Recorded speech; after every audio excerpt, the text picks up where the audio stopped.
ஒரு அழகான தோட்டத்தின் மண்ணுக்கு அடியில் சிட்டி என்ற ஒரு குட்டி விதை நிம்மதியாக தூங்கிக் கொண்டிருந்தது.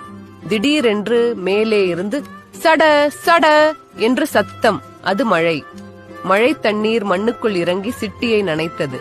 ஆஹா, ஜில்லுன்னு இருக்கே என்று சிட்டி குளிர்ந்து போய் எழுந்தது. தண்ணீர் குடித்ததால் சிட்டி கொஞ்சம் உப்பியது. சிட்டிக்கு இப்போது பசி எடுத்தது. உணவு தேட தன் குட்டி கால்களை கீழே நீட்டியது. அந்த கால்கள்தான் வேர்கள். அவை மண்ணை இறுக்கமாக பிடித்துக்கொண்டு மண்ணில் உள்ள சத்தை உறிஞ்சின. மேலே மண்ணுக்கு வெளியே ஒரு வெப்பம் தெரிந்தது. சூரியன் மாமா, சிட்டி வெளியே வா, வெளிச்சத்தை பார் என்று கூப்பிட்டார். சிட்டி தன் தலையை மெதுவாக மண்ணை துளைத்து கொண்டு மேலே எட்டி பார்த்தது.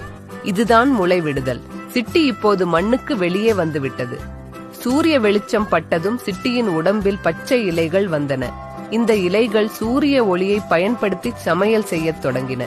நன்றாக சாப்பிட்டு சிட்டி இப்போது ஒரு அழகான செடியாக வளர்ந்து விட்டது. மகிழ்ச்சியில் அது ஒரு வண்ணமயமான பூ பூத்தது. தூங்கிக் கொண்டிருந்த குட்டி விதை தண்ணீர் மற்றும் சூரியன் உதவியுடன் இப்போது ஒரு அழகான செடியாகிவிட்டது.